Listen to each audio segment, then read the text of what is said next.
के खिलाफ है। कुछ लोग बोलते हैं कि नहीं, हिंदी के खिलाफ नहीं है। तो बहुत अच्छा मौका है। आज बहुत सारे मित्र बैठे हुए हैं, अधिवक्ताओं का यहाँ भीड़ है। हर जगह हर टेबल पर यही चर्चा होती है कि वो जो पूर्ण पीठ का फैसला है वो तो हिंदी के खिलाफ है। तो हमारा आग्रह होगा कि पूर्ण पीठ का जो फैसला आया है उसी का स्पष्टीकरण, उसी के बारे में आज हम लोग को अगर जानकारी देंगे तो पूर्ण पीठ का फैसला का लाभ उनके द्वारा जो स्वयं उसके निर्माता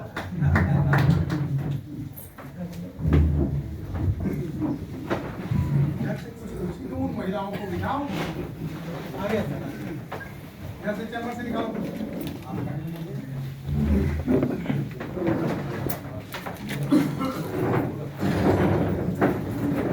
हमारे esteemed brother justice doctor Anshuman ji, इस सभा के अध्यक्ष श्री रफाकांत शर्मा जी, जो बिहार बार काउंसिल के अध्यक्ष हैं, श्री जोगेश चंद्र वर्मा जी, वरीय अधिवक्ता, इस भाषा अभियान के संयोजक आयोजक जो इस सभागार में उपस्थित हैं, अधिवक्ता श्री इंद्रदेव प्रसाद जी, माननीय अधिवक्तागण जो इस सभागार में मौजूद हैं एवं अन्य गण्यमान्य अतिथिगण। हमारे इंद्रदेव जी ने कहा कि इस पूर्ण खंडपीठ के एक सदस्य होने के नाते मुझे क्लैरिफिकेशन देना है। मैं ये पहले स्पष्ट कर देता हूँ कि ये पूर्ण खंडपीठ यहाँ नहीं है और इसलिए ये क्लैरिफिकेशन नहीं होगा, ये एक विवेचना होगा उस आदेश का।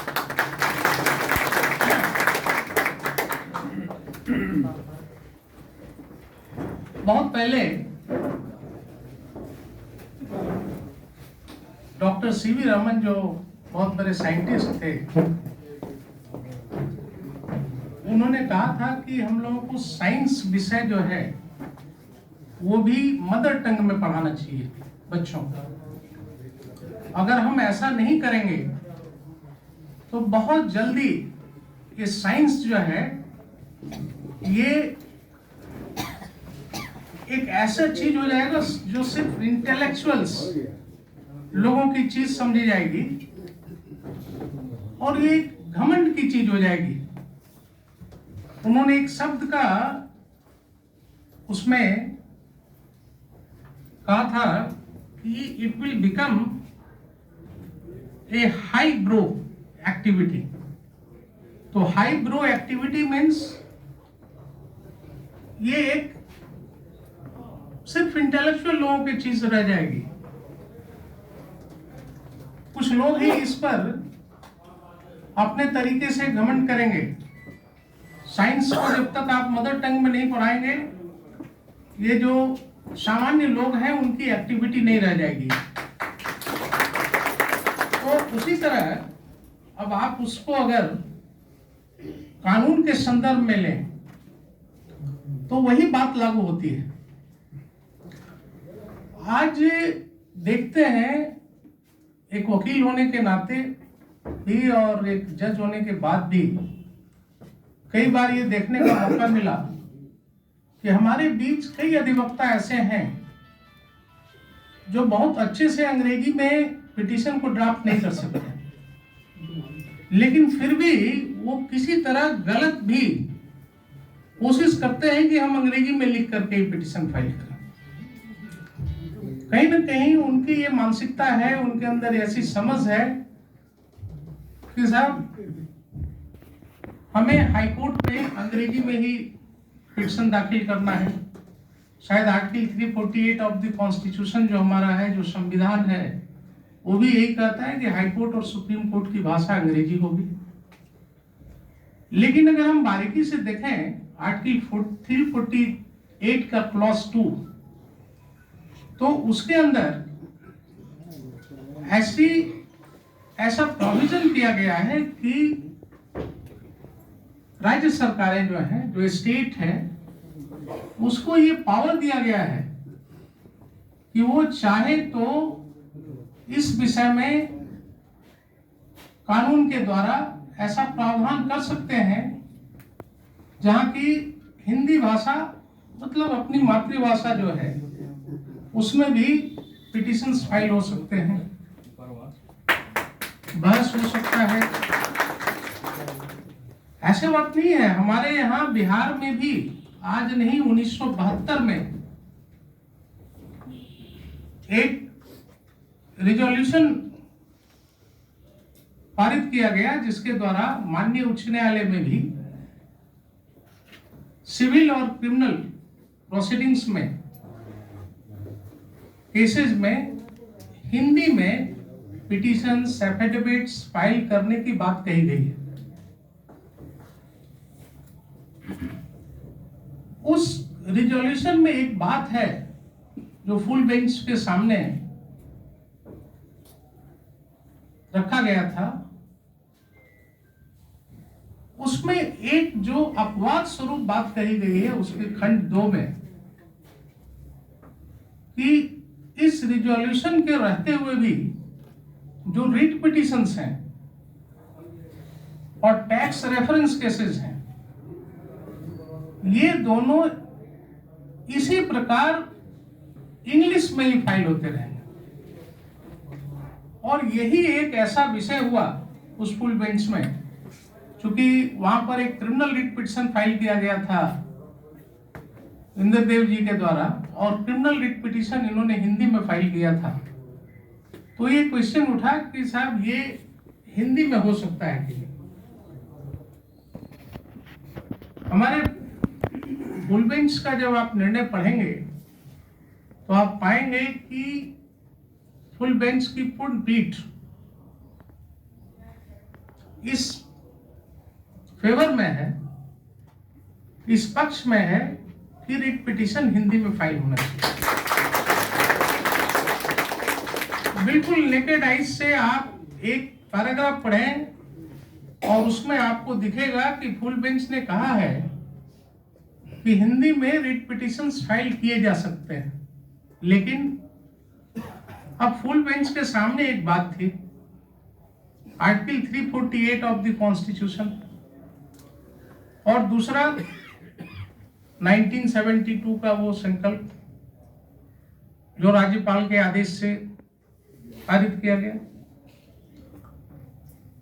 इसके सामने ये फार्मूला निकाला गया कि 1972 के रेजोल्यूशन के रहते हुए जब आप हिंदी में फाइल करेंगे तो उसका इंग्लिश ट्रांसलेशन आपको देना होगा। तो इसलिए कहीं से भी आप फुल बेंच के जजमेंट को ऐसा नहीं समझ सकते कि फुल बेंच में ये कहा गया है कि साहब हिंदी में आप नहीं फाइल कर सकते हैं। आप फाइल कीजिए। इंग्लिश ट्रांसलेशन इसलिए जरूरी है उसका क्योंकि अभी जो हमारा संविधान है और जो राज्यपाल का जो नोटिफिकेशन है 1972 का जो संकल्प है रिजोल्यूशन, उसके अंदर रिट पिटिशंस और टैक्स रेफरेंस केसेस में अंग्रेजी में फाइल करने का प्रावधान है। आप लोगों को बताएं ये भी, जब आप पढ़ेंगे उस जजमेंट को तो पहली बार जब वो मुकदमा आया टेकअप हुआ पहले डेट पर, तो हमने लिखा है, माननीय मुख्य न्यायाधीश महोदय ने भी लिखा है अपनी टिप्पणी में कि हम लोगों ने यह सोचकर लर्नेड एडवोकेट जनरल को समय भी दिया 4 सप्ताह का कि वो अपने स्तर से सरकार से इस विषय में बातचीत कर करके इसका कुछ हल निकाले। क्योंकि 1969 में काफी पहले उत्तर प्रदेश में जो राज्यपाल ने इशू किया रेजोल्यूशन संकल्प, उसको जब आप पढ़ेंगे, हमने फुल बेंच में उसको कोट किया, मैं आपको पढ़ दूंगा। तो उत्तर प्रदेश में ये व्यवस्था लागू कर दी गई 1969 में कि आप कोई भी पिटीशंस, कोई भी एफिडेविट्स आप हिंदी में फाइल कर सकते हैं।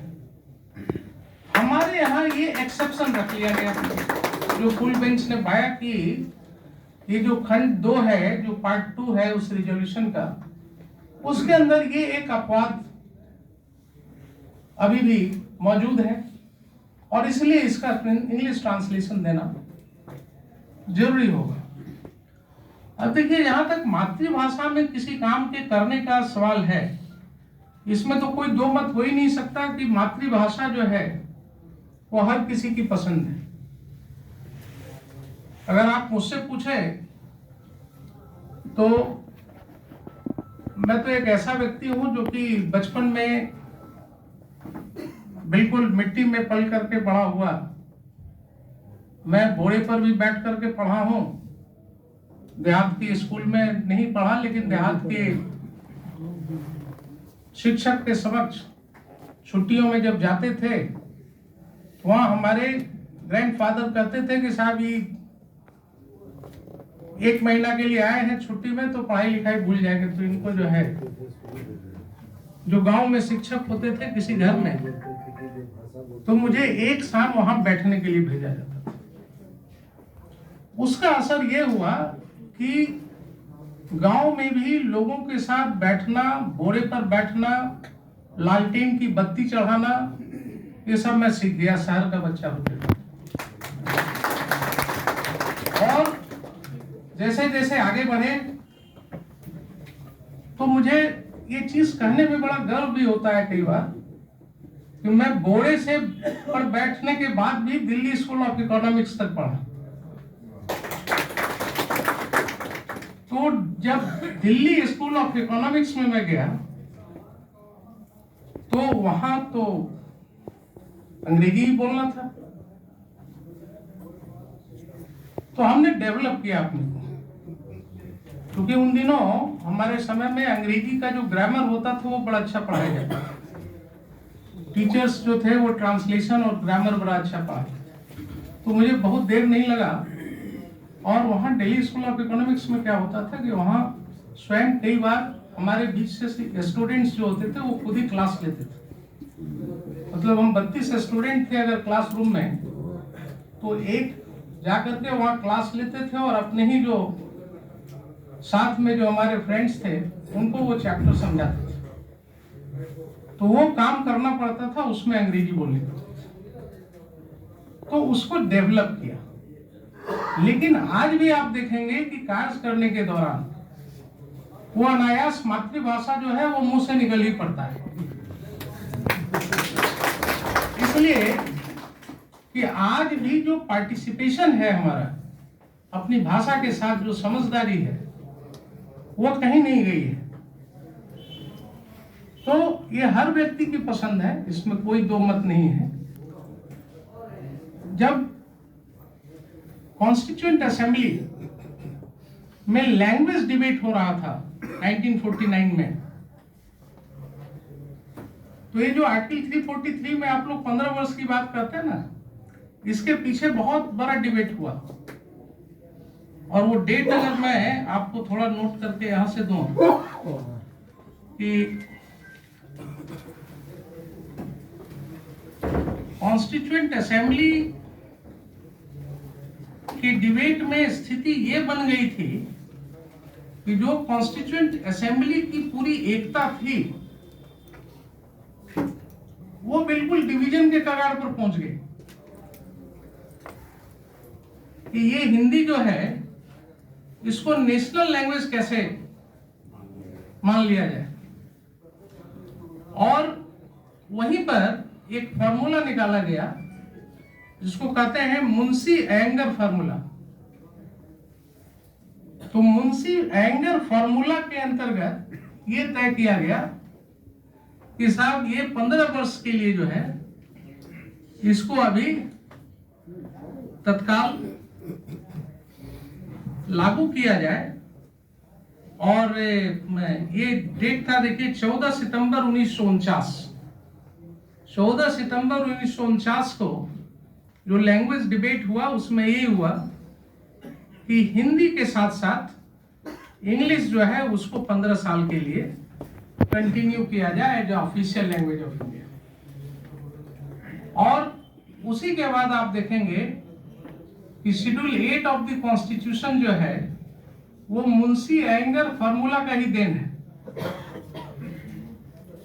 1963 में जब ऑफिशियल लैंग्वेज एक्ट इनेक्ट हुआ, उसके पीछे एक रीजन ये भी था to pacify the non Hindi speakers. और section 7 of the official language act 1963 जो 7/3/1979 को लागू हुआ, उसको जब आप देखेंगे तो उसमें ये प्रोविजन किया गया है कि गवर्नर ऑफ द स्टेट चाहे तो with previous consent of the president, माननीय महामहिम राष्ट्रपति की पूर्वानुमति के साथ, यूज ऑफ हिंदी और the official language of the state in addition to English language वो ऑथराइज कर सकते हैं for purpose of any judgement, decree और ऑर्डर पास्ड और made by the high court for that state. तो प्रॉब्लम कहाँ है? प्रोविजंस तो क्या हुआ है? इस प्रोविजन के अंदर जब हमारे यहाँ रिजोल्यूशन 1972 का निकाला गया, आपको उसकी ओर ध्यान आकृष्ट करनी चाहिए सरकार की। हमने फुल बेंच में लिखा है, हमने फुल बेंच में लिखा है और हम दिखा रहे हैं आपको। माननीय मुख्य न्यायाधीश महोदय ने अपनी जो टिप्पणी दी है उसमें इस बात का उन्होंने जिक्र किया है और वो पैराग्राफ मैं आपको पढ़ करके सुना देता हूं।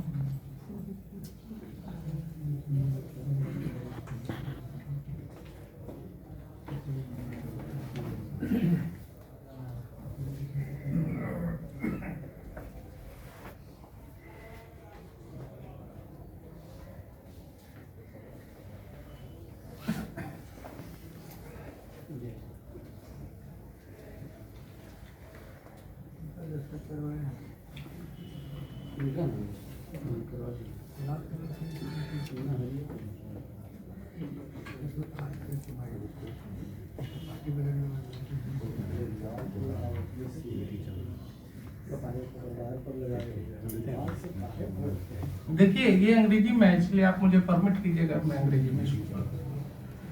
पैराग्राफ 37 में उन्होंने लिखा है, The legal impasse that was required to be cleared for what we passed an order on 24th January 2019 to the following effect.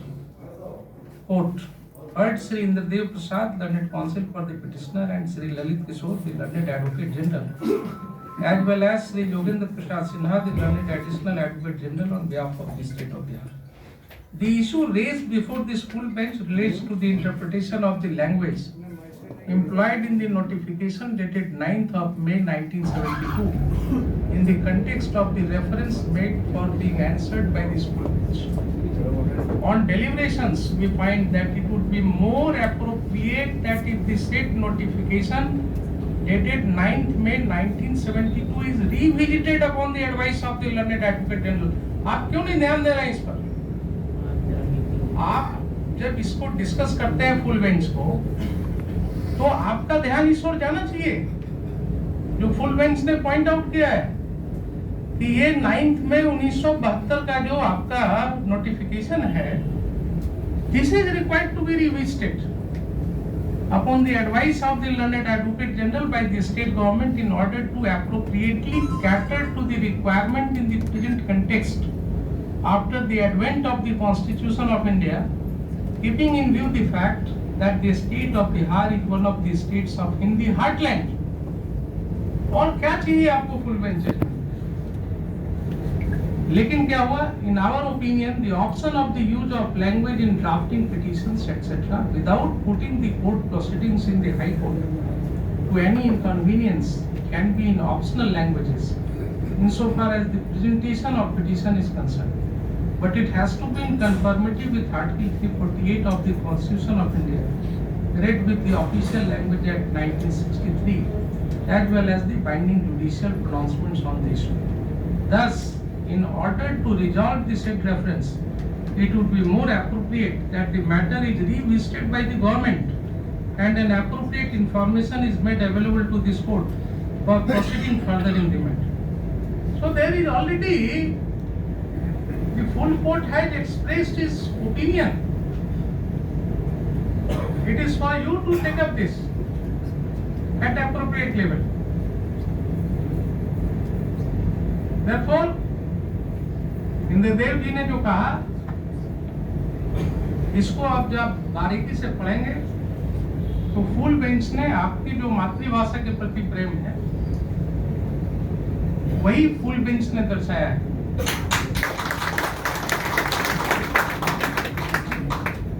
और जहां तक आज के संदर्भ में अगर आप देखेंगे तो ये बिल्कुल सत्य है। आप लोगों ने जैसा कहा कि माननीय न्यायाधीश भी हिंदी में बोलने लगते हैं। हमने देखा है कई बार हमारे यहाँ जो लिटिगेंट्स आते हैं, प्राइवेटली खुद बहस करना चाहते हैं, हम बिल्कुल उनके साथ हिंदी में इंडल्ज होते हैं, हिंदी में उनसे बातें करते हैं, उनकी बात जानना चाहते हैं, समझना चाहते हैं। ऐसा कहीं नहीं है कि अंग्रेजी बोलने से और अंग्रेजी में बात करने से आप ज्यादा इंटेलेक्चुअल हो जाते हैं। अगर ऐसी आपकी सोच है तो वो आपका घमंड है।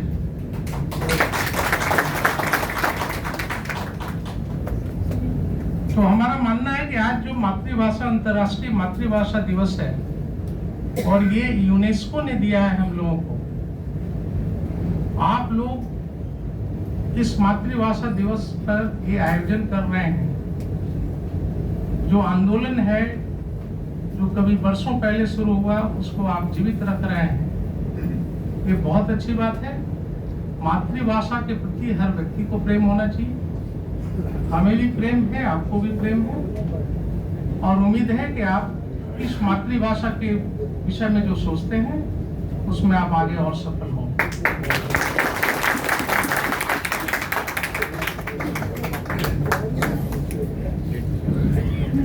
धन्यवाद माननीय न्यायमूर्ति राजीव रंजन प्रसाद जी।